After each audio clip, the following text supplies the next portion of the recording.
দোকানের মতো খাস্তা বিস্কিট যদি বাড়িতেই বানিয়ে ফেলা যায় তাহলে কেমন হয়? ঘরে থাকা কিছু উপকরণ দিয়ে কিন্তু আজকে আমি বানাচ্ছি দোকানের মতো একদম খাস্তা বিস্কিট, যেটা খেতে দুর্দান্ত, বানানো খুব সহজ। ঘরে থাকা উপকরণ দিয়ে চটপট বানিয়ে ফেলতে পারবেন আর অনেক দিন পর্যন্ত কিন্তু স্টোর করে রাখা যাবে। নমস্কার বন্ধুরা, আমি সঞ্চারী, আমার চ্যানেল ইএইচ কুকিংয়ে আপনাদের সকলকে স্বাগত। আজকের এই খাস্তা বিস্কিটটা বানানোর জন্য আমি এখানে একটা মিক্সির জারে প্রথমে নিয়ে নিচ্ছি 2 কাপ মতো সুজি। যে কাপ মেপে সুজি নিয়েছি সেই কাপেরই 1 কাপ দিয়ে দিচ্ছি চিনি। মানে যতটা সুজি তার অর্ধেক পরিমাণে আপনাকে চিনি নিতে হবে। এবারে বিস্কিটগুলোর মধ্যে সুন্দর একটা গন্ধ আনার জন্য আমি এখানে দিয়ে দিচ্ছি মৌরি। এবার সবকটা উপকরণকে আগে খুব ভালোভাবে ব্লেন্ড করে নেব, যাতে একটা সুন্দর একটা মসৃণ পাউডারে পরিণত হয়। খুব ঝটপট এটা কিন্তু তৈরি হয়ে যায়, খেতে দুর্দান্ত লাগে। আর সবথেকে বড় কথা হলো অনেক দিন পর্যন্ত কিন্তু এটা স্টোর করে আপনারা খেতে পারবেন। দেখুন, সুন্দর একটা পাউডার ফর্মে কিন্তু সুজি আর চিনিটাকে তৈরি করে নিয়েছি আমি, একদম পাউডার ফর্মে তৈরি হয়ে গেছে। এবার এর মধ্যে আমি দিয়ে দিচ্ছি সামান্য একটু পরিমাণে নুন। নুনটা দিলে বিস্কিটের স্বাদটা খুব ভালো মতো কিন্তু অ্যাডজাস্ট হবে। আমি এখানে 1 চিমটি মতো নুন ব্যবহার করলাম। নুনটা ব্যবহার করার পরে সব কিছুকে ভালোভাবে মিশিয়ে নিচ্ছি। মিশিয়ে নেওয়ার পরে যে বাটি মেপে চিনি বা সুজি নিয়েছি, বা যে কাপ মেপে চিনি বা সুজি নিয়েছি সেই কাপেরই 1 কাপ দিয়ে দিলাম দুধ। এখনও পর্যন্ত 2 কাপ মতো সুজি, 1 কাপ মতো চিনি আর 1 কাপ মতো দুধের ব্যবহার করেছি। দুধটা দেওয়ার পরে সুজির সাথে দুধটাকে আগে খুব ভালোভাবে মিশিয়ে নিচ্ছি। মেশাতে মেশাতেই দেখবেন একটু কাদা কাদা মতো একটা মিশ্রণ তৈরি হয়ে যাবে। এবার এর মধ্যে মেশাতে হবে ময়দা। যতটা সুজি, ময়দাও কিন্তু ততটাই লাগবে, অর্থাৎ 2 কাপ মতো সুজি নিয়েছিলাম, 2 কাপ মতো ময়দা লাগবে। প্রথমে 1 কাপ মতো ময়দা এখানে অ্যাড করে দিচ্ছি। 1 কাপ মতো ময়দা অ্যাড করে দেওয়ার পরে চামচ দিয়েই প্রথমেই মিশ্রণটাকে ভালোভাবে মিশিয়ে নেব। এই বিস্কিটটা বানাতে কিন্তু খুব বেশি সময় লাগে না। উপকরণগুলোকে রেডি করতে একটু যে সময় লাগে, পদ্ধতি খুব সহজ। আর বাড়িতেই যদি এই ধরনের বিস্কিট, খাস্তা বিস্কিট বানিয়ে ফেলা যায়, তাহলে বাইরে থেকে কিন্তু কেনার কোনো রকম প্রয়োজনই পড়ে না। 1 কাপ ময়দা দিয়ে ভালো মতো আগে মিশিয়ে নিয়েছি। দেখুন, এখন কিন্তু বেশ একটা আঠা আঠা মতো মিশ্রণ তৈরি হয়ে গেছে। এর মধ্যে আরও 1 কাপ কিন্তু ময়দা আমাদের দিতে হবে।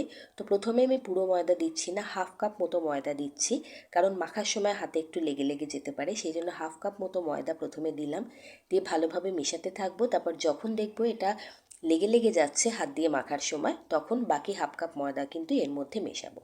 আপনারা হয়তো একটা জিনিস লক্ষ্য করেছেন, এখনও পর্যন্ত কিন্তু আমি এতে কোনো রকম ময়ান দিইনি। অনেক ক্ষেত্রে কিন্তু বিস্কিট বানানোর সময় আমরা যেটা করি, সুজির যে পাউডারটা বানালাম সুজি আর চিনি, তার মধ্যেই কিন্তু তেল বা ঘি দিয়ে আমরা ময়ান দিই। আমি এখানে সেটা করিনি। আমি যেটা প্রসেসটা আপনাদের দেখাচ্ছি, এটা ফলো করলে কিন্তু বিস্কিটটা ভীষণ নরম থাকবে। প্রথমে ময়দা দিয়ে বেশ কিছুটা মেখে নেওয়ার পরে কিন্তু আমি এখানে বেশ কিছুটা পরিমাণে প্রায় 5 থেকে 6 চামচ মতো রিফাইন্ড অয়েল ইউজ করেছি। এবার হাত দিয়ে সবকটাকে ভালো করে সব জিনিসগুলোকে মিশিয়ে নিচ্ছি। এইভাবে মিশিয়ে নিলে তেলটা কিন্তু খুব ভালো মতো সব কিছুর মধ্যে ঢুকে যাবে। আর তেলটা এখন দেওয়ার কারণে কি হবে, মিশ্রণটা কিন্তু খুব একটা চিটচিটে হবে না, এটাকে মাখতে সুবিধা হবে। এবার প্রথমে 1 কাপ ময়দা দিয়েছিলাম, তারপরে আরও 1/2 কাপ ময়দা দিয়েছি। এখন সামান্য একটু হাতে চিটচিট করছে।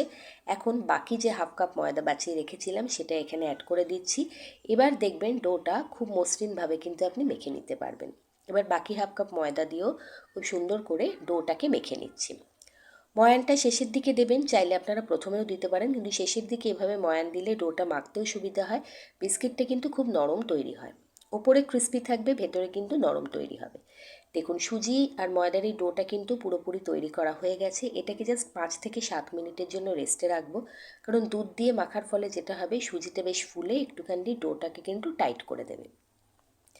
তো মিনিট 10 হয়ে গেছে, দেখুন ডোটা পুরোপুরি সেট হয়ে গেছে, একদম যেরকম আমরা লুচি বা আটার জন্য ময়দা বা আটা মাখি সেরকম কিন্তু একটা একটু টাইটের ওপরে একটা ডো কিন্তু তৈরি হয়েছে।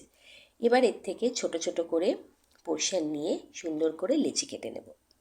তারপর এগুলোকে কিন্তু ভেজে নিলেই এই ক্রিস্পি খাস্তা বিস্কিটটা তৈরি হয়ে যাবে।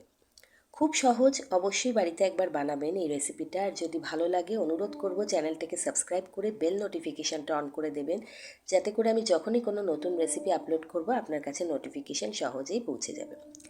অল্প অল্প করে পোর্শন নিয়ে যেরকম করে লেচি আমরা তৈরি করি সেরকম করে একটু গোল গোল চ্যাপ্টা শেপের আমি বানাচ্ছি এখানে বিস্কিটগুলো। আপনারা চাইলে গোল, চৌকো, যেরকম ইচ্ছে নিজেদের পছন্দ মতো শেপ দিয়ে বানাতে পারেন। আমার চ্যানেল কুকিংয়ে অনেক ধরনের রেসিপি আপলোডেড আছে, সহজ টিফিন রেসিপি, ব্রেকফাস্ট রেসিপি, মিষ্টির রেসিপি। একবার রিকোয়েস্ট করবো চ্যানেল ভিজিট করার জন্য। আর আজকের রেসিপি ভালো লাগলে চ্যানেলটাকে সাবস্ক্রাইব করার সাথে সাথে রেসিপিটা অবশ্যই শেয়ার করবেন বন্ধুবান্ধব আত্মীয় পরিজনদের মধ্যে। বাড়িতে অবশ্যই ট্রাই করবেন, আর ভালো লাগলে আমাকে একটা কমেন্ট করতে কিন্তু ভুলবেন না। তো সব কটা লেচির থেকে এরকম ছোট ছোট ছোট ছোট গোল করে নিয়ে কুকি শেপে আমি এগুলোকে বানিয়ে নিয়েছি, গোল গোল করে একটু চ্যাপটা চ্যাপটা করে। এবার এগুলোকে তেলে ভাজবো। বেশ কিছুটা তেল নিয়ে নিয়েছি, আর তেলের যে টেম্পারেচার সেটা কিন্তু খুব বেশি হাই নয়, মিডিয়াম হট যে অয়েল সেটাতেই কিন্তু এটাকে ভাজতে হবে।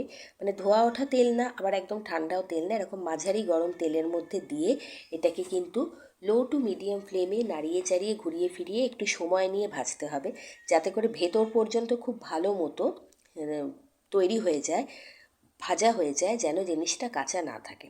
এই সময় কিন্তু একটু ধৈর্য ধরে এই কাজটা করতে হবে, বারবার ঘুরিয়ে ফিরিয়ে করতে হবে যাতে একদিক পুড়ে না যায়। আমি একটা চামচ দিয়ে ঘুরিয়ে ফিরিয়ে বেশ ভালো করে এগুলোকে ঘুরিয়ে ফিরিয়ে ভেজে নিচ্ছি। এভাবে 4-5 বার আমি ঘুরিয়ে ফিরিয়ে ফ্লিপ করে করে ভালো মতো করে ভেজেছি।